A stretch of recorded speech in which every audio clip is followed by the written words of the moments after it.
और बॉडी में स्ट्रेंथ आती है। तो इनके बारे में सब चीज़ें बताने वाला हूं मैं आपको, ध्यान से मेरी बात सुनिए। अब देखो यहाँ पे रिजल्ट कभी भी घोषित हो सकता है। पहले लग रहा था कि माहौल मतलब ऐसा बन रहा था, पूरा जानकारी ऐसी मिल रही थी कि होली के पहले ही ये रिजल्ट डिक्लेयर कर सकते हैं, क्योंकि यूपी ट्रिपल एससी ने धड़ाधड़ एक हफ्ता भी नहीं लेगा, 2 उसने रिजल्ट को घोषित कर दिया। और अभी फिर लग रहा था कि यूपीएसआई का रिजल्ट आना बाकी है, ठीक है। तो अभी होली निकल गई, तो अब तो बिल्कुल मतलब कोई बीच में छुट्टी नहीं है, कुछ नहीं है, तो रिजल्ट कभी भी आ जाएगा। और आप ये मान के चलिए रिजल्ट आने के हफ्ते के बाद, 1 हफ्ते के बाद आपके डीवीपीएसटी शुरू हो जाएंगे, और डीवीपीएसटी के 1 हफ्ते के अंदर अंदर आपकी दौड़ शुरू हो जाएगी। यानी कि अगर आपका रिजल्ट आज या कल में आ जाता है तो 15 दिन के अंदर आपका सब काम शुरू हो जाएगा, और महीना भर के अंदर सब कुछ काम आपका निपट के खत्म हो जाएगा।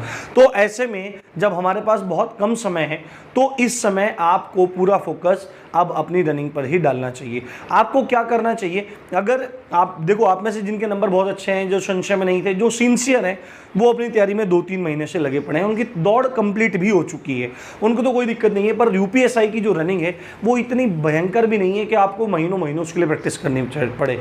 यदि आपका बीएमआई फिट है, यदि आपका फैट कम है और आप बॉडी फिट है, तो आप 10 to 15 डेज मैक्सिमम आराम से आप 4800 मीटर की दौड़ आराम से 28 मिनट में पूरी कर सकते हो, कोई बहुत बड़ा टास्क नहीं है। और 1600 मीटर की 2400 मीटर की दौड़ 16 मिनट में आराम से पूरी कर सकती हैं लड़कियां, बशर्ते उनको बस प्रैक्टिस करनी चाहिए। क्योंकि दौड़ के लिए एक बात मैं आपको बता देता हूँ, दौड़ हमेशा मेंटल स्टेटस से लगती है, आपके मानसिक मजबूती से लगती है, मानसिक दृढ़ता से लगती है। क्योंकि कोई भी दौड़ने वाला हो, शुरू के 100, 200, 300 मीटर में ही उसके सांस फूल जाते हैं, उसके बाद जो एंड्योरेंस है, बॉडी की सहन करने की क्षमता है, उसके ऊपर सब काम होते हैं। मैंने भी बहुत सारे फिजिकल दिए हैं और बहुत सारे फिजिकल्स को पास किया है, आपको ये बात पता होनी चाहिए। आपको लग रहा होगा कि मेरा वजन बहुत ज़्यादा है तो ये मोटा क्या बताएगा, भाई ऐसा नहीं है।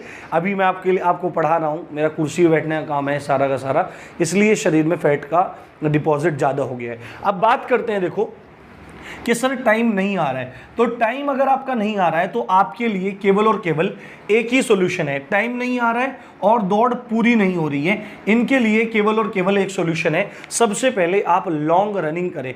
यदि आप बॉय हैं, यदि आप मेल हैं, तो आपको 5 किलोमीटर की दौड़ वहाँ पे 4800 मीटर की दौड़ वहाँ पे पूरी करनी है, तो आप कम से कम 6 से 7 किलोमीटर, है ना, धीरे धीरे, जितना धीरे धीरे हो सके या जितने पेस से आपको सुविधा हो उस पेस से आप क्या काम करें, लंबा दौड़ते चले जाएं। आपके सांस उखड़े, यहाँ पे दर्द होवे, कुछ भी होवे, यदि दर्द हो रहा है तो आपको एक काम करना है। देखो ये आपका पंजा, ये पंजा है, इस अंगूठे को यहाँ दबा लेना है।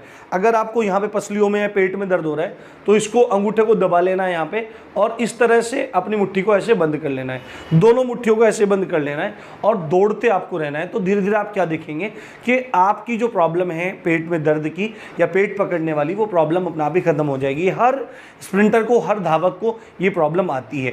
तो आपको क्या काम करना है, इन दोनों चीज के लिए लॉन्ग रनिंग सुबह में करनी है, और शाम के टाइम आपको अपने मतलब स्टेमिना से भागना है, स्ट्रेंथ से भागने की कोशिश करनी है, क्योंकि अब आपके पास समय नहीं है, ठीक है। दूसरी बात है, आपको रनिंग करनी है, सुबह के टाइम आप लॉन्ग रनिंग कीजिए और शाम के टाइम अपना टाइम धीरे धीरे निकालने की कोशिश कीजिए। अपनी पूरी स्ट्रेटजी आप बनाइए कि भाई इस हफ्ते मैं क्या आधे 12 में से 6 चक्कर दौड़ूंगा, इतने में मेरे को टाइम लाना है। अपने लैप के हिसाब से आप टाइम लाइए कि आप अगर देखो 2 मिनट का भी एक लैप मारोगे 400 मीटर का तो भी आपका काम हो जाएगा, 2:10 का भी मारोगे तो भी आपका काम हो जाएगा। और 2 मिनट में, 2:10 में 400 मीटर मारना कोई बहुत बड़ी बात नहीं होती है, आराम से सब चीज़ें हो जाती हैं। तो लॉन्ग रनिंग और मेंटल स्ट्रेंथ के दम पर ही आपको ये काम करना है। देखो अगर आप पेपर निकाल ले जाओगे, यदि आपको फिजिकल की कॉल आ गई तो ये मानना कि आपका दरोगा बनना निश्चित है, और इतने बढ़िया मौके को आपको बिल्कुल भी छोड़ना नहीं है। साथ में जिन जिन को दर्द हो रहा है वो एक बात मेरी सुन लो, जब तक दौड़ चलेगी दर्द होगा, दर्द का कोई भी इलाज नहीं है। एक बात पहले ही बता रहा हूं कि यदि जब तक आपकी दौड़ चलेगी, जिस दिन तक आप दौड़ोगे उस दिन तक या तो आपके एंकल में, आपके पिंडलियों में, आपके सामने वाली हड्डी में शिन पेन या बॉडी में कहीं ना कहीं दर्द रहेगा। जिस दिन दौड़ छोड़ दोगे 2-3-4 दिन में नॉर्मल होकर सारे दर्द खत्म हो जाएंगे। पर आपको क्या काम करना है, इस दर्द के लिए क्या काम करना है, यदि ज़्यादा प्रॉब्लम आपको आ रही है, यदि ज़्यादा प्रॉब्लम आपको आ रही है तो आके आप गर्म पानी से झराई कर सकते हैं, आप तेल की मालिश कर सकते हैं। देखो अगर आपके पिंडलियों में ज़्यादा दर्द हो रहा है तो आप गर्म पानी से नमक डाल के थोड़ा झराई कर लीजिए, आपको आराम मिलेगा।